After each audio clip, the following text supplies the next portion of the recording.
वाहिगुरू जी का खालसा वाहिगुरू जी की फतेह।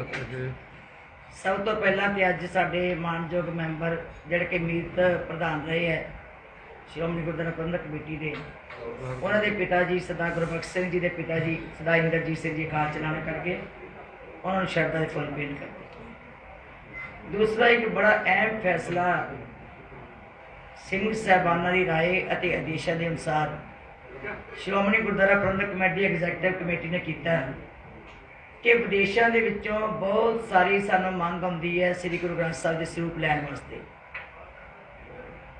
जदों भी असी बाहर भेजने हों स्वरूप उस वेले बड़ियां परेशानियां आउंदियां, बड़ियां रिचना आउंदियां ते बड़ी बारी महसूस किया गया कि साडी मर्यादा दे विच भी कई कोताहियां रह जांदियां, कई नुकसान हो जाते हैं, जिहड़ा चर्चा का विषय बनता है, जिहदे नाल श्रोमणी गुरुद्वारा प्रबंधक कमेटी नूं नमोशी का सामना करना पैंदा है। अज सिंह साहबाना दे दित्ती राय अते आदेश ही समझ लो कि उन्होंने अनुसार अज फैसला किया गया है कि वक्-वक् थावां दे उत्ते प्रिंटिंग प्रैस जिहड़ियां लाइयां जाण। अमेरिका कनेडा विच जिहड़ियां वो शहर देश ने, फिर यूरोप विच एक, तीसरी है कि आस्ट्रेलिया ते न्यूजीलैंड विच। उन्हां गुरसिखां नूं बेनती की जाएगी जिथे सानू वधिया ते ढुकवीं थां उपलब्ध करा के देन, उत्थे प्रैसां ला के असी श्री गुरु ग्रंथ साहब जी के स्वरूपां की छपाई करा के आप अपने अधिकारियों राही, अपने मुलाजमां राही, अपने प्रचारकां राही हर थां दे उत्ते श्री गुरु ग्रंथ साहब पहुँचा सकीए। ये अज बड़ा वड्डा फैसला जिहड़ा है वो श्रोमणी गुरुद्वारा प्रबंधक कमेटी एग्जैक्टिव विच लिया, क्योंकि जदों असीं किते चार्टर्ड जहाज राही कहने हैं कि असीं भेजीए, फिर करोड़ों का खर्चा, 8-8, 9-9 करोड़ रुपए का खर्चा जिहड़ा उहदा एस्टीमेट लगता है। जे असीं समुद्री जहाज राही भेज रहे हैं, अपनियां बसां भेजते हैं, उहदा भी बड़ा वड्डा बोझ पैंदा ते नुकसान हुंदा ते नाले रस्तियां दे विच मर्यादा का भी कई बारी उलंघना भी हो जाती है, कई बारी नुकसान भी हुंदा है ते सानूं बड़ी नमोशी का सामना करना पैंदा। सो अज बड़े ही बड़े सोच तो बाद ये फैसला किया गया कि वक्-वक् देशों के विच घट्टो घट्ट 3 थावां दे उत्ते खास करके जिथे सिखां की आबादी है, जिथे गुरुद्वारा साहिबान साडे वड्डी गिनती च बने हैं, उन्हां दी जिहड़ी सानू हमेशा मंग आउंदी है उत्थे प्रैसां जिहड़ियां अपणियां लाइयां जाण। तीजा कि स्टेट दे विच जिद्दां गुजरात विचों कल ही एक बीबी परमजीत कौर जी ने साडे, उन्होंने सारे गुरुद्वारों की बेनती लैके आए, उत्थे ही फैसला किया कि 100 गुरु ग्रंथ साहब की मंग है वो असी बस में लैके जावांगे और आप असी जाके उत्थे उन्होंने गुरुद्वारों के ये सारे गुरु ग्रंथ साहब स्थापित करके आना। सो उन्होंने कमेटियां नूं बुला के भावें एक थां दे उत्ते बुलाइए, वो सारे स्वरूप जिहड़े उन्होंने दिते जाणगे वक्-वक् स्टेटां विच गड्डी राहीं, अपनियां बसां राहीं ते वक्-वक् देशों के विच नवीं अपनी प्रिंटिंग प्रैस स्थापित करके ते इत्थे दा सारा ही जो मर्यादा है उहदे अनुसार छपाई करके संगत नूं उपलब्ध किए जाएंगे। दूसरी गल है कि श्री करतारपुर साहब का लांघा जिहड़ा पाकिस्तान वालों भी बंद हो गया सी, अज उन्होंने इजाज़त दे दी है ते जिहड़ा असी भारत सरकार नूं बार-बार लिखिया, असी चिट्ठियां भी लिखते हैं, विदेश मंत्री लिखियां, भारत सरकार के प्रधानमंत्री जी लिखियां, होम मिनिस्टर नूं लिखियां कि इधरों भी छेती हरी झंडी दी जाए तां जो संगतां दी जिहड़ी बहुत वड्डी अरदास है शुरू तो लैके वो पूरी हो सके। भावना जिहड़ी है उन्होंने सट वजी है कि एक बार खुला सी लांघा ते बाद बंद कर दिता गया सी, उन्होंने छेती तो छेती खोलिया जाए तां जो संगतां जिहड़ियां उत्थे जाके अपनी जिहड़ी शरधा है वो पूरी कर सके। तीजा कि श्री दरबार साहब दे विच लंबे समय तो ग्रंथी सिंघां दी घाट चलती आ रही सी, साडे वास्ते बहुत चिंता का विषय सी, क्योंकि घट ग्रंथी रह गए, सिंह साहबाना की कमी होने करके 3-3 वारियां जिहड़ियां सी इक्को एक सिंह साहब नूं देणियां पैंदियां सी। सो उहदे करके अज जिहड़ी सिलैक्शन की है साडी कमेटी बनाई सी असीं सिंह साहबाना की, मैंबर साहबाना की, उस कमेटी ने बकायदा नियमां के अनुसार टैसट लैन उपरंत इंटरव्यू लैन उपरंत जिहड़े ग्रंथी चुन के भेजे है, सिलैक्ट करके भेजे है, उन्होंने अज प्रवानगी दी गई है। ज्ञानी भाई राजदीप सिंह जी, भाई सुल्तान सिंह जी ਤੇ ਭਾਈ ਬਲਜੀਤ ਸਿੰਘ ਜੀ, ਜਿਹੜੇ ਤਖਤ ਸ੍ਰੀ ਕੇਸਗੜ੍ਹ ਸਾਹਿਬ ਪੰਜ ਪਿਆਰਿਆਂ ਦੇ ਵਿੱਚ ਆਪਣੀ ਡਿਊਟੀ ਕਰ ਰਹੇ ਹੈ। ਉਹਨਾਂ ਦੀ ਜਿਹੜੀ ਟੈਸਟ ਤੋਂ ਉਪਰੰਤ ਬਕਾਇਦਾ ਸਾਰੇ ਨਿਯਮਾਂ ਦੇ ਅਨੁਸਾਰ ਜੋ ਉਹਨਾਂ ਦੇ ਇੰਟਰਵਿਊ ਲਈ ਗਈ, ਉਹਨਾਂ ਨੂੰ ਸੁਣਿਆ ਵੀ ਗਿਆ ਤੇ ਉਹਨਾਂ ਦੀ ਸਾਰੀ ਪ੍ਰਕਿਰਿਆ ਜਿਹੜੀ ਸੀ ਉਹ ਪੂਰੀ ਕਰਕੇ ਉਹਨਾਂ ਨੂੰ ਗ੍ਰੰਥੀ ਦੇ ਬਤੌਰ ਗ੍ਰੰਥੀ ਸ੍ਰੀ ਦਰਬਾਰ ਸਾਹਿਬ ਨਿਯੁਕਤ ਕੀਤਾ ਗਿਆ ਸੀ ਤੇ ਉਹ ਸਿਲੈਕਸ਼ਨ ਜਿਹੜੀ ਕੀਤੀ ਗਈ ਸੀ ਉਹਦੀ ਅੱਜ ਪ੍ਰਵਾਨਗੀ ਦਿੱਤੀ ਗਈ। ਸੇਵਾ ਸੰਭਾਲ ਕਿਦਾਂ ਜੀ ਆਪਣੀ? ਸੇਵਾ ਸੰਭਾਲ ਮੇਰੇ 26 ਤਰੀਕ ਨੂੰ ਸਿੰਘ ਸਾਹਿਬਾਨਾਂ ਨੂੰ ਅਸੀਂ ਦੱਸ ਦਿੱਤਾ ਸੀਗਾ ਕਿ ਅਸੀਂ ਪ੍ਰਵਾਨ ਕਰ ਲਿਆ। ਉਹਨਾਂ ਨੇ ਕਿਹਾ ਕਿ ਅਸੀਂ ਛੇਤੀ ਨੂੰ ਸੇਵਾ ਸੰਭਾਲ ਦੇ ਦਿਓ ਤੇ 26 ਤਰੀਕ ਨੂੰ ਕੀਤੀ ਜਾਵੇ। ਇੱਕ ਹੈ ਕਿ ਅਮਰੀਕਾ ਦੇ ਵਿੱਚ ਡਿਊਟੀ ਦੌਰਾਨ ਇੱਕ ਸਿੱਖ ਪੁਲਿਸ ਅਫਸਰ ਸਰਦਾਰ ਸਰਦੀਪ ਸਿੰਘ ਜੀ ਉਹ ਉੱਥੇ ਸ਼ਹੀਦ ਹੋ ਗਏ ਸੀ। ਉਹਨੇ ਕੇਵਲ ਸ਼ਹੀਦ ਹੀ ਨਹੀਂ ਹੋਏ, ਇਮਾਨਦਾਰੀ ਨਾਲ ਜਿਹੜੀ ਡਿਊਟੀ ਕੀਤੀ ਸੀ ਸਿੱਖੀ ਸਰੂਪ ਦੇ ਵਿੱਚ ਰਹਿੰਦਿਆਂ। ਸਭ ਤੋਂ ਪਹਿਲਾਂ ਉਹਨਾਂ ਨੇ ਜਦੋਂ ਡਿਊਟੀ ਲੈਣੀ ਸੀ ਉਹਦੇ ਮਨ ਦੀ ਚਾਹਤ ਸੀ ਕਿ ਮੈਂ ਸਰਕਾਰੀ ਨੌਕਰੀ ਕਰਨੀ ਵੀ ਪੁਲਿਸ ਵਿੱਚ ਹੈ ਤੇ ਉਹ ਸੰਦੀਪ ਸਿੰਘ ਨੇ 6-7 ਸਾਲ ਦਸਤਾਰ ਦੀ ਲੜਾਈ ਲੜੀ ਔਰ ਫਿਰ ਕਿਤੇ ਜਾ ਕੇ ਮਨਜ਼ੂਰੀ ਲਈ ਸਰਕਾਰ ਕੋਲੋਂ ਕਿ ਦਸਤਾਰ ਦੇ ਨਾਲ ਮੈਂ ਉੱਥੇ ਨੌਕਰੀ ਕਰ ਸਕਾਂ, ਡਿਊਟੀ ਕਰ ਸਕਾਂ। ਇਸ ਕਰਕੇ ਉਹਦੇ ਸਤਿਕਾਰ ਨੂੰ ਵੇਖਦੇ ਜਦੋਂ ਸ਼ਹੀਦ ਹੋਇਆ ਸੀ ਅਮਰੀਕਾ ਦੀ ਸਰਕਾਰ ਨੇ ਬਹੁਤ ਵੱਡੇ ਮਾਣ ਉਹਨੂੰ ਦਿੱਤੇ ਸਨ। ਮੇਰਾ ਖਿਆਲ ਹੈ ਕਿ ਦੁਨੀਆ ਭਰ ਵਿੱਚ ਲੋਕਾਂ ਨੇ ਇਸ ਗੱਲ ਨੂੰ ਸਲਾਹਿਆ ਸੀ ਕਿ ਅਮਰੀਕਾ ਦੀ ਸਰਕਾਰ ਨੇ ਉੱਥੇ ਜਿਹੜੇ ਸਾਡੇ ਹੁੰਦੇ ਡਾਕਖਾਨੇ ਉਹਨਾਂ ਦੇ ਨਾਂ ਉਹਦੇ ਨਾਂ 'ਤੇ ਰੱਖੇ, ਰਸਤਿਆਂ ਦੇ ਨਾਂ ਦੇ ਉੱਤੇ, ਸੜਕਾਂ ਦੇ ਨਾਂ ਦੇ ਉੱਤੇ ਉਹਦੇ ਨਾਂ ਰੱਖੇ, ਪਾਰਕਾਂ ਦੇ ਨਾਂ ਦੇ ਉੱਤੇ ਨਾਂ ਰੱਖੇ। ਇਸ ਤਰ੍ਹਾਂ ਬਹੁਤ ਸਾਰੀਆਂ ਥਾਵਾਂ ਸੀ ਜਿਹੜੀਆਂ ਸ਼ਹੀਦ ਸੰਦੀਪ ਸਿੰਘ ਦੇ ਨਾਂ 'ਤੇ ਰੱਖੀਆਂ ਗਈਆਂ ਸੀ ਤੇ ਉਸ ਦਾ ਸਨਮਾਨ ਮੇਰਾ ਖਿਆਲ ਹੈ ਕਿ ਪਹਿਲੀ ਵਾਰ ਅਸੀਂ ਦੇਖਿਆ ਸੀਗਾ ਕਿ ਇੰਨਾ ਸਨਮਾਨ ਦਿੱਤਾ ਸੀਗਾ ਉਸ ਸ਼ਹੀਦ ਸੰਦੀਪ ਸਿੰਘ ਨੂੰ ਅਮਰੀਕਾ ਦੀ ਸਰਕਾਰ ਨੇ। ਸ਼ਾਇਦ ਅਸੀਂ ਵੀ ਕਦੀ ਇੰਨੇ ਸਨਮਾਨ ਆਪਣੇ ਸ਼ਹੀਦਾਂ ਨੂੰ ਨਾ ਦੇ ਸਕੀਏ।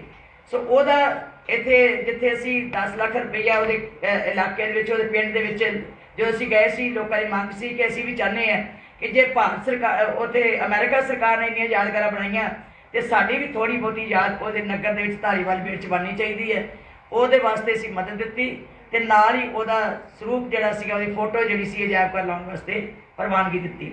ਇੱਕ ਭਾਈ ਈਸ਼ਰ ਸਿੰਘ ਜੀ ਜਿਹੜੇ ਕਿ ਗੋਦਰਪੇਟ ਪਿੰਡ ਦੇ, ਜਿਹੜੇ ਕਿ ਭਾਈ ਲਛਮਣ ਸਿੰਘ ਦੇ ਨਾਲ ਹੀ ਸ਼ਹੀਦ ਹੋਏ ਸੀਗੇ, ਉਹ ਉਦੋਂ ਸਿੱਖਾਂ ਨੂੰ ਸੁਨੇਹਾ ਦੇਣ ਗਏ ਸੀਗੇ ਰੁਕ ਜਾਓ ਜਰਾ ਕਿ ਜਥਾ ਕੋ ਰੋਕਣ ਵਾਸਤੇ ਉਹਨੂੰ ਭੇਜਿਆ ਸੀ ਤੇ ਬਾਅਦ ਵਿੱਚ ਜਾ ਕੇ ਉੱਥੇ ਪਹੁੰਚ ਗਏ ਸੀ। ਉਹ ਭਾਈ ਈਸ਼ਰ ਸਿੰਘ ਦੀ ਵੀ ਫੋਟੋ ਜਿਹੜੀ ਹੈ ਉਹ ਯਾਦਗਾਰ ਦੀ ਤੌਰ ਦੇ ਉੱਤੇ ਲਾਉਣੀ ਅਸੀਂ ਅਜਾਇਬ ਘਰ 'ਚ ਪ੍ਰਵਾਨ ਕੀਤੀ। ਇੱਕ ਜਦ ਇਹ ਵੀ ਨਨਕਾਣਾ ਸਾਹਿਬ ਸ਼ਹੀਦ ਹੋਏ ਸੀ। ਇੱਕ ਜਥੇਦਾਰ ਅਮਰ ਸਿੰਘ ਜੀ ਜੋ ਧਾਲੀਵਾਲ ਪਿੰਡ ਦੇ ਹੈ ਉਹ ਵੀ ਨਨਕਾਣਾ ਸਾਹਿਬ ਸ਼ਹੀਦ ਹੋਏ ਸੀ। ਉਹਨਾਂ ਦੀ ਯਾਦਗਾਰ ਬਣੀ ਹੋਈ ਹੈ, ਹਰ ਸਾਲ ਉੱਥੇ ਉਹ ਮੇਲਾ ਮਨਾਉਂਦੇ ਹੈ ਤੇ ਉਹਨਾਂ ਦੀ ਮੰਗ ਆਈ ਸੀ ਉਹਨਾਂ ਦਾ ਸਰੂਪ ਜਿਹੜਾ ਉਹਨਾਂ ਦੀ ਫੋਟੋ ਜਿਹੜੀ ਹੈ ਉਹ ਅਜਾਇਬ ਘਰ ਦੇ ਵਿੱਚ ਲਾਈ ਜਾਏਗੀ। ਇਸੇ ਤਰ੍ਹਾਂ ਜਿਹੜੀਆਂ ਬਹੁਤ ਸਾਰੀਆਂ ਅੱਗੇ ਪ੍ਰਵਾਨ ਹੋਈਆਂ ਫੋਟੋਆਂ ਨੇ ਉਹਨਾਂ ਦੀਆਂ ਵੀ ਫੋਟੋਆਂ ਜਿਹੜੀਆਂ ਸਮੇਂ ਦੇ ਨਾਲ ਉੱਥੇ ਲਾ ਕੇ ਅਸੀਂ ਆਪਣੀ ਜ਼ਿੰਮੇਵਾਰੀ ਪੂਰੀ ਕਰਾਂਗੇ। ਸੋ ਬਹੁਤ ਸਾਰੇ 85 ਦੇ ਗੁਰਦੁਆਰਿਆਂ ਦੇ ਕੰਮ, ਸੁਧਾਰ ਦੇ ਕੰਮ, ਨਵੇਂ ਸਿਰੇ ਪ੍ਰਵਾਨਗੀਆਂ ਦੇਣ ਦੇ ਕੰਮ, 87 ਦੇ ਗੁਰਦੁਆਰਿਆਂ ਦੀਆਂ ਨਵੀਆਂ ਪ੍ਰਵਾਨਗੀਆਂ ਦੇਣ ਦੇ ਕੰਮ, ਜਾਂ ਸਾਡੇ ਕੋਈ ਦਫ਼ਤਰ ਦੇ ਬਹੁਤ ਵੱਡੇ ਕਾਰਜ ਜਿਹੜੇ ਹੁੰਦੇ ਆ ਉਹਨਾਂ ਦੀਆਂ ਪ੍ਰਵਾਨਗੀਆਂ ਸਮੇਂ ਨਾਲ ਦਿੱਤੀਆਂ। ਇਹ ਸਾਰੀਆਂ ਗੱਲਾਂ ਅੱਜ ਜਿਹੜੀਆਂ ਪ੍ਰਵਾਨ ਕੀਤੀਆਂ। ਮੈਂ ਸਮਝਦੀ ਹੈ ਕਿ ਅੱਜ ਬਹੁਤ ਉੱਤਮ ਵਿਚਾਰਾਂ ਵੀ ਹੋਈਆਂ। ਇੱਕ ਜਿਹੜੀ ਅਫਗਾਨੀ ਸਿੱਖਾਂ ਦੀ ਰੋਜ਼ ਅਸੀਂ ਖਬਰ ਸੁਣਦੇ ਹਾਂ, ਅਸੀਂ ਵਾਰ-ਵਾਰ ਉਹਨਾਂ ਨੂੰ ਬੇਨਤੀ ਕੀਤੀ ਗਈ ਹੈ ਕਿ ਸ਼੍ਰੋਮਣੀ ਗੁਰਦੁਆਰਾ ਪ੍ਰਬੰਧਕ ਕਮੇਟੀ ਹਰ ਸੁਵਿਧਾ ਦੇਣ ਵਾਸਤੇ ਤੇ ਉਹਨਾਂ ਦੀ ਰਿਹਾਇਸ਼ ਵਾਸਤੇ, ਉਹਨਾਂ ਦੇ ਸਾਰੇ ਪ੍ਰਬੰਧ ਕਰਨ ਵਾਸਤੇ ਅਸੀਂ ਵਚਨਬੱਧ ਹੈ ਔਰ ਅਸੀਂ ਪੂਰੇ ਪ੍ਰਬੰਧ ਜਿਹੜੇ ਹੈ ਢੁਕਵੀਆਂ ਥਾਵਾਂ ਦੇਖ ਲਈਆਂ ਕਿੱਥੇ ਉਹਨੂੰ ਰੱਖਿਆ ਜਾਣਾ ਹੈ। ਉਹਨਾਂ ਦੇ ਜੇ ਆਉਣ ਵਾਲੇ ਸਮੇਂ 'ਚ ਲੋੜ ਪੈਗੀ ਰੁਜ਼ਗਾਰ ਕਿਸ ਤਰ੍ਹਾਂ ਦੇਣਾ ਹੈ, ਉਹ ਵੀ ਸਾਰੇ ਪ੍ਰਬੰਧ ਜੇ ਯੋਗਤਾ ਦੇ ਆਧਾਰਾਂ ਦੇ ਉੱਤੇ ਅਸੀਂ ਕਰਨ ਨੂੰ ਅਸੀਂ ਤਿਆਰ ਹੈ ਔਰ ਸਮੇਂ ਦੇ ਨਾਲ ਜੋ ਵੀ ਉਹਨਾਂ ਦੀ ਮੁਸ਼ਕਲ ਹੋਏਗੀ ਉਹਨੂੰ ਹੱਲ ਕਰਨ ਲਈ ਤਿਆਰ ਹੈ। ਅਸੀਂ ਭਾਰਤ ਸਰਕਾਰ ਨੂੰ ਵਾਰ-ਵਾਰ ਬੇਨਤੀ ਕੀਤੀ ਹੈ ਕਿ ਜੇ ਉਹ ਦੇਸ਼ ਛੱਡ ਕੇ ਅਫਗਾਨਿਸਤਾਨ ਤੋਂ ਇੱਥੇ ਆਉਣਾ ਚਾਹੁਣ ਤੇ ਉਹਨਾਂ ਨੂੰ ਤੁਰੰਤ ਲਿਆਂਦਾ ਜਾਵੇ, ਉਹਨਾਂ ਦੀ ਜ਼ਿੰਦਗੀ ਨੂੰ ਖਤਰਾ ਨਾ ਹੋਵੇ, ਉਹਨਾਂ ਦਾ ਕੋਈ ਨੁਕਸਾਨ ਨਾ ਹੋਵੇ। ਇਸ ਕਰਕੇ ਅਸੀਂ ਤਿਆਰ ਹਾਂ। ਅੱਜ ਐਗਜ਼ੈਕਟਿਵ ਦੇ ਵਿੱਚ ਹੀ ਫੈਸਲਾ ਕੀਤਾ ਗਿਆ ਕਿ ਸ਼੍ਰੋਮਣੀ ਗੁਰਦੁਆਰਾ ਪ੍ਰਬੰਧਕ ਕਮੇਟੀ ਹਰ ਸੰਭਵ ਜਿਹੜੇ ਯਤਨ ਕਰੇਗੀ ਕਿ ਉਹਨਾਂ ਨੂੰ ਅਸੀਂ ਸਹੂਲਤਾਂ ਦਿੱਤੀਆਂ ਜਾ ਸਕਣ। ਇਸੇ ਤਰ੍ਹਾਂ ਜਿਹੜੀ ਕਿਉਂਕਿ ਲੰਬੇ ਸਮੇਂ ਤੋਂ ਅਸੀਂ ਦੇਖ ਰਹੇ ਹਾਂ ਕਿ ਮਹਿੰਗਾਈ ਵੀ ਵੱਧਦੀ ਜਾ ਰਹੀ ਹੈ। ਅਖੰਡ ਪਾਠ ਸਾਹਿਬ ਪਾਠੀ ਜਿਹੜੇ ਹੈ ਉਹਨਾਂ ਦੀ ਮਨ ਵਿੱਚ ਹੁੰਦੀ ਹੈ ਕਿ ਸਾਡੀ ਥੋੜ੍ਹੀ ਬਹੁਤੀ ਮੋਖ ਵੀ ਵਧਾ ਦਿੱਤੀ ਜਾਵੇ। ਪਾਠੀ ਸਿੰਘ ਵੀ ਮਹਿਸੂਸ ਕਰਦੇ ਹੈ, ਇੱਕ 8 ਪਾਠੀ ਹੁੰਦੇ ਹੈ ਸਾਡੇ। ਉਹ ਸਾਰੀਆਂ ਚੀਜ਼ਾਂ ਨੂੰ ਦੇਖਦਿਆਂ ਹੋਇਆਂ थोड़ा जिहा असी जिहड़ी क्योंकि असी जनतक तौर पर उत्ते दसना चाहते हैं कि असी 8500 रुपया मोख लेंदे सी अखंड पाठ साहब की। जे असी उन्हां दा वाधा करते हैं तो सानू थोड़ा जिहा मोख 'च वाधा करना पैंदा है। सो इस करके मैं सारी संगत नूं बेनती करांगी कि श्री अखंड पाठ साहब जी की मोख जिहड़ी है वो 8500 तो वधा के 9500 रुपया की है। 1000 का वाधा मुख विच कीता तां जो शरधा के अनुसार उन्होंने भी कोई बहुता बोझ ना पवे ते जिहड़े पाठी है उन्होंने भी जिहड़ी रोज़ की जिंदगी है, रोज़मर्रा जिंदगी, उन्होंने बच्चे भी पढ़ते हैं, उन्होंने बच्चों के बोझ भी है, घर के परिवार के बोझ है, वो भी चंगी तरह रोटी खा सकन, अपना चंगा निर्वाह कर सकन। सो उन्होंने मुश्किल भी देखते हैं जिहड़ा अज असीं ये थोड़ा जिहा मुख विच वाधा कीता तां जो उन्हों की जिहड़ी मंग बड़ी चिर तो करते आ रहे हैं। वैसे भी 2 साल बाद हमेशा ही पाठियां की मुख जिहड़ी है वो दोबारा नियुक्त करनी पैंदी है तां जो किसी का कोई नुकसान ना होवे, किसी की कोई जिहड़ी मन की शरधा उन्होंने ठेस ना पहुंचे। सो ये जिहड़ियां खास अज जिहड़ियां सीगियां गल्लां वो असीं पास कीतियां। जे होर कोई तुसीं गल करनी चाहुंदे पार्टियां दी ਆਪਾਂ ਭੇਟਾਂ ਵਧਾ ਦਿੱਤੀਆਂ ਜਿਹੜੀ ਸੇਵਾ ਭਾਵ ਹਾਂਜੀ। ਦਿੱਤਾ ਵਧਾ ਦਿੱਤਾ ਹਾਂਜੀ। ਜਿਹੜੇ ਮੁਲਾਜ਼ਮ ਇਹਨਾਂ ਦਾ ਵੀ ਕੋਈ ਵਾਧਾ ਲਾਇਆ ਗਿਆ ਜੀ? देखो मुलाजमान का असी तुसीं ये देखो कि इन्ने मुलाजमान दियां तनखाहां जो कोई एक भी घट तक नहीं सी लाया। लगातार भावें कोविड का समा रहा भावें सानू कितनी परेशानी आई है, इस वेले तक भी साडे कोल अजे फंड जिहड़े है वो पूरे नहीं इकट्ठे हो रहे। चलो क्योंकि असीं मुलाजमान का असीं कोई वाधा करते हैं एकदम करोड़ों का वाधा होंदा है, एकदम करोड़ों का बोझ अजे तक श्रोमणी गुरुद्वारा प्रबंधक कमेटी वास्ते बहुत औखा हो रहा है। थोड़ा चिर असी होर अगे देखांगे। ये विचार अधीन रख लिया गया तो पैंडिंग करके इसनूं विचार करके इहदा कितना बोझ पैंदा है ते कितना असी किस ढंग दे नाल असी इहनूं पूरा करना वो सारी साथी मीटिंग ਜਿਹੜੇ ਮੁਲਾਜ਼ਮ ਪੱਕੇ ਨੇ ਉਹਨਾਂ ਨੂੰ ਹਰ ਸਾਲ ਜਿਹੜੀ ਸਾਲਾਨਾ ਤਰੱਕੀ ਮਿਲਦੀ ਹੈ, ਉਹਨਾਂ ਦੀ ਤਨਖਾਹ 'ਚ ਵਾਧਾ ਹੋ ਜਾਂਦਾ। ਪਰ ਜਿਹੜੇ ਦਿਹਾੜੀਦਾਰ ਨੇ ਜਾਂ ਆਰਜੀ ਨੇ ਉਹ ਉੱਥੇ ਦੇ ਉੱਥੇ ਖੜੇ ਨੇ। ਅਸੀਂ ਕਾਫੀ ਜਿਹੜੇ ਹੁਣ ਅਸੀਂ ਕਰ ਰਹੇ ਹਾਂ ਨਾ ਜੀ ਭਰਤੀ ਕਰਦੇ ਹਾਂ ਜਾਂ ਜਿਹੜੇ ਕੋਈ ਅਸੀਂ ਸੇਵਾਦਾਰ ਲਾਉਂਦੇ ਹਾਂ ਉਹਨਾਂ ਦੀ ਪੂਰੀ ਜਿਹੜੀ ਕਈਆਂ ਦੀ ਪਹਿਲਾਂ 200 ਦਿਹਾੜੀ ਲੱਗਦੀ ਸੀ 150, ਪਰ ਮੇਰਾ ਖਿਆਲ ਹੈ ਅਸੀਂ ਸਾਰਿਆਂ ਨੂੰ ਹੁਣ ਘੱਟੋ ਘੱਟ 300 ਤੱਕ ਪੌਣੇ 300 ਤੱਕ ਦਿਹਾੜੀ ਪਹੁੰਚ ਗਈ ਹੈ। ਸੋ ਅਸੀਂ ਆਪ ਵੀ ਦੇਖ ਰਹੇ ਹਾਂ कि उन्होंने बच्चों का जोड़े सेवादार ने उन्होंने बहुता नुकसान ना हो, जोड़े बिल्कुल ही घर के देखो वेले भी होंगे है। फिर उन्होंने ये जोड़ा जे मान लो 7,500 भी देने ना जी 7,000 भी उन्होंने वास्ते 14-15,000 का बन जाता है। अक्सर वह सारा बोझ गुरु पातशाह के घर में लंगर भी चल जाते हैं, परिवार भी पलते रहते हैं। सो इस करके ये गल्ला ये सेवा फल ही होंदा है। असी जदों भी साडी श्रोमणी गुरुद्वारा प्रबंधक कमेटी पूरे तरीके दे नाल पैरां ते खड़ी हो गई तो मेरा ख्याल है कि असी कभी कमी नहीं छड्डांगे, क्योंकि मुलाजम साडे बच्चे ने, साडा परिवार है, इन्हां दी कोई तकलीफ साडी तकलीफ है और सोहणियां सेवा फल लै रहे हैं। कोई ऐसी गल नहीं है। छोटे मुलाजमां नूं असी ਵਧਾਏ भी है, वाधा भी कर रहे हैं, जिथे लोड़ भी पैंदी है असी उन्हां नूं कोई मदद भी करते हैं। कोई ऐसी गल नहीं कि जिहदे नाल उन्हां ते कोई तकलीफ हुंदी हो।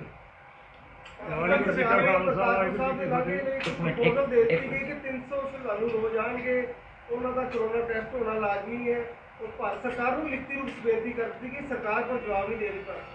ਅਸੀਂ ਬਹੁਤ ਵਾਰ ਕੀਤੀ ਪਰ ਇਹ ਜਵਾਬ ਨਹੀਂ ਆ ਰਿਹਾ। ਅਸੀਂ ਫਿਰ ਦੁਬਾਰਾ ਅੱਜ ਤੁਹਾਡੇ ਰਾਹੀਂ ਵੀ ਮਾਧਿਅਮ ਰਾਹੀਂ ਵੀ ਕਹਿੰਦੇ ਆ, ਇਸ ਮੀਡੀਆ ਰਾਹੀਂ ਵੀ ਕਿ ਇਹ ਜਿਹੜੀ ਸਾਰੀ ਸਾਡੀ ਬੇਨਤੀ ਹੈ ਛੇਤੀ ਸਵੀਕਾਰ ਕੀਤੀ ਜਾਵੇ ਤਾਂ ਜੋ ਸੰਗਤਾਂ ਦੀ ਸ਼ਰਧਾ, ਕਿਉਂਕਿ ਹੁਣ ਸਾਰੇ ਥਾਵਾਂ ਤੇ ਖੁੱਲ੍ਹ ਹੋ ਗਈ ਹੈ।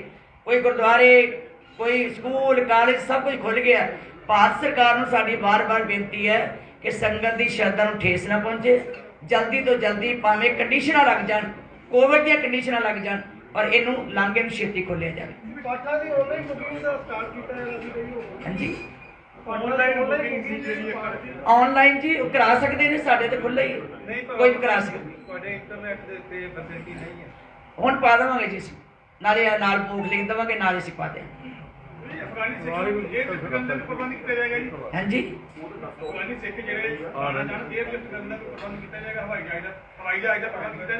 देखो भारत सरकार ने लैके आना। देखो गल इस तरह की सरकार की ड्यूटी सरकार की और भारत सरकार ने मंगवाने हैं, वो लैके आउण ते असीं उन्हां दी इत्थे रहण दी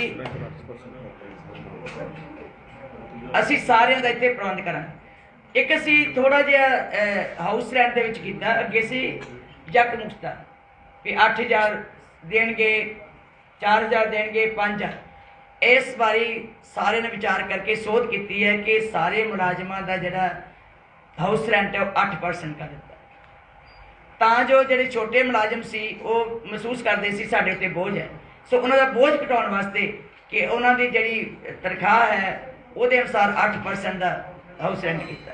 ਅਫਗਾਨੀ ਸਿੱਖ ਜਿਹੜੇ 3 ਸਕੂਲ ਲੈ ਕੇ ਆ ਰਹੇ ਨੇ ਤੋਂ ਅਫਗਾਨਿਸਤਾਨ ਤੋਂ ਇਹਨਾਂ ਤੇ ਗੁਰਦੁਆਰਾ ਸਾਹਿਬ ਉਹਨਾਂ ਦੀ ਸੇਵਾ ਸੰਭਾਲ ਕਿੱਦਾਂ ਕੀਤੀ ਜਾਏਗੀ ਬਾਅਦ? ਹਾਂਜੀ, ਅਫਗਾਨੀ ਸਿੱਖ ਜਿਹੜੇ ਨੇ 3 ਸਕੂਲ ਲੈ ਕੇ ਆ ਰਹੇ ਨੇ ਮਹਾਰਾਜ ਗੁਰੂ ਗ੍ਰੰਥ ਸਾਹਿਬ ਦੇ, ਉਸ ਤੋਂ ਬਾਅਦ ਜਿਹੜੇ ਗੁਰਦੁਆਰਾ ਸਾਹਿਬ ਨੇ ਉਹਨਾਂ ਦੀ ਸੇਵਾ ਸੰਭਾਲ ਕਿੱਦਾਂ ਕੀਤੀ ਜਾਏਗੀ? ਚਲੋ ਸੇਵਾ ਸੰਭਾਲ ਦੇ ਜੀ ਅਸੀਂ ਬਾਅਦ ਚ ਲਿਖਾਂਗੇ ਨਾ ਜਦੋਂ ਆਉਣਗੇ ਤੇ। ਅਜੇ ਤੱਕ ਤੇ ਉਹ ਮੇਰਾ ਖਿਆਲ ਹੈ ਕਿ ਇਹ ਦੇਖੋ, ਮੈਨੂੰ ਇੱਕ ਬੜੀ ਰਾਹਤ ਹੈ, ਮੈਨੂੰ ਕਿਸੇ ਨੇ ਖਬਰ ਦੱਸੀ ਸੀ ਕਿ ਉਹਨਾਂ ਨੇ ਜਾ ਕੇ ਤਾਲਿਬਾਨੀਆਂ ਨੇ ਉਹਨਾਂ ਨੂੰ ਕਿਹਾ ਗੁਰਦੁਆਰੇ 'ਚ ਜਾ ਕੇ ਕਿ ਤੁਸੀਂ ਘਬਰਾਓ ਨਾ, ਅਸੀਂ ਤੁਹਾਨੂੰ ਬਿਲਕੁਲ ਨਹੀਂ ਤੁਹਾਨੂੰ ਕੁਝ ਕਹਿਣਾ, ਤੁਸੀਂ ਆਪਣੇ ਕਾਰੋਬਾਰ ਕਰੋ, ਆਪਣੇ ਬਿਜ਼ਨਸ ਕਰੋ, ਤੁਹਾਨੂੰ ਅਸੀਂ ਬਿਲਕੁਲ ਨਹੀਂ ਕੁਝ ਕਹਿਣਾ। ਇਹ ਵੀ ਇੱਕ ਰਾਹਤ ਹੈ ਕਿ ਪੰਜਾਬੀਆਂ ਦੇ ਉੱਤੇ ਜਾਂ ਭਾਰਤੀਆਂ ਦੇ ਉੱਤੇ ਲੋਕਾਂ ਨੂੰ ਵਿਸ਼ਵਾਸ ਹੈ, ਦੂਜੇ ਵੀ ਵਿਸ਼ਵਾਸ ਕਰਦੇ ਹੈ। ਸੋ ਮੈਨੂੰ ਆਸ ਹੀ ਨਹੀਂ, ਵਿਸ਼ਵਾਸ ਹੈ ਕਿ ਉੱਥੇ ਸ਼ਾਂਤੀ ਹੋਵੇਗੀ, ਉੱਥੇ ਉਹ ਸੁਰੱਖਿਅਤ ਰਹਿਣਗੇ ਤੇ ਸਾਡੇ ਗੁਰਦੁਆਰੇ ਵੀ ਜਿਹੜੇ ਉਹ ਸੁਰੱਖਿਅਤ ਰਹਿਣਗੇ। ਜੀ ਜਦੋਂ ਗੁਰਦਾਸ ਮਾਨ ਸਿੰਘ ਰਾਓ ਨੇ ਗੁਰੂ ਅਮਰਦਾਸ ਪਾਤਸ਼ਾਹ ਦੇ ਉਹਦੇ ਨਾਲ ਕੰਪੇਅਰ ਕੀਤਾ ਹੈ, ਉਧਰ ਜੋ ਡੇਰਾ ਹੈ ਉਹਦੇ ਨਾਲ, ਕੀ ਕਹਿਣਾ ਚਾਹੋਗੇ? ਮਹਾਰਾਜ ਸਾਹਿਬ ਉਹ ਆਪ ਹੀ ਨਹੀਂ ਗੁਰੂ ਨੂੰ ਮੰਨਦਾ ਤੇ ਉਹਨੇ ਕੀ ਕਿਸੇ ਨਾਲ ਕੰਪੇਅਰ ਕਰਨਾ ਸੀ? ਉਹਦਾ ਕੀ ਮੈਂ ਜਵਾਬ ਦਿਆਂ? ਉਹ ਜਿਹੜਾ ਮੁਰਾਦ ਸ਼ਾਹ ਦਾ ਪੀਰ ਦਾ ਮੰਨਦਾ ਜਿਹਨੂੰ, ਤੇ ਇਹਦਾ ਮਤਲਬ ਕਿ ਉਹ ਜਿਹੜਾ ਉਹਨਾਂ ਥਾਵਾਂ ਨੂੰ ਮੰਨਦਾ ਹੋਵੇਗਾ ਉਹ ਗੁਰੂ ਦੇ ਉੱਤੇ ਕਿੰਨਾ ਕੁ ਵਿਸ਼ਵਾਸ ਰੱਖਦਾ ਹੋਊਗਾ।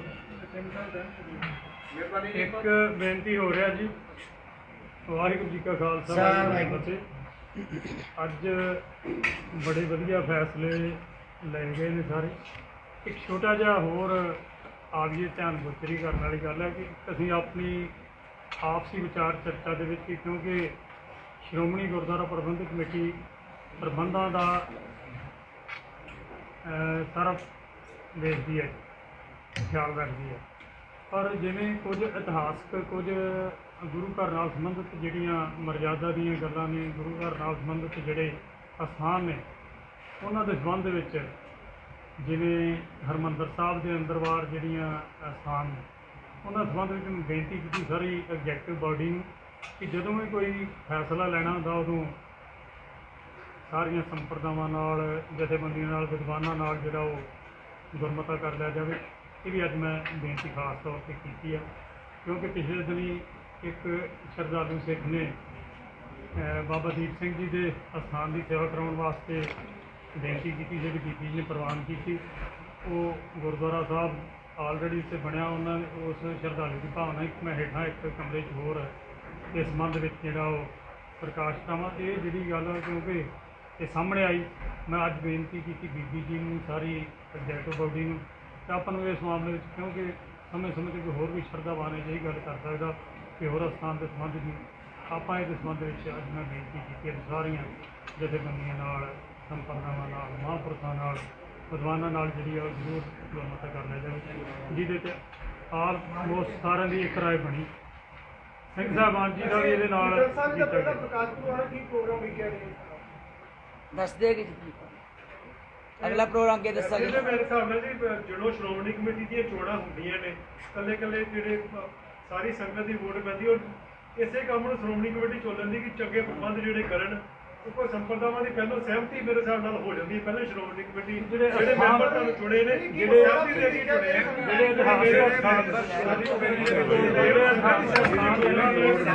ਦੇਖੋ ਬੇਨਤੀ ਹੈ ਸ਼੍ਰੋਮਣੀ ਗੁਰਦੁਆਰਾ ਪ੍ਰਬੰਧਕ ਕਮੇਟੀ ਵੱਲੋਂ ਜਿੰਨੇ ਵੀ ਫੈਸਲੇ ਲਏ ਗਏ ਆ, ਸਿੰਘ ਸਾਹਿਬਾਨਾਂ ਦੀ ਤੇ ਸਾਰੇ ਮੈਂਬਰਾਂ ਦੀ ਰਾਏ ਨਾਲ ਲਏ ਗਏ।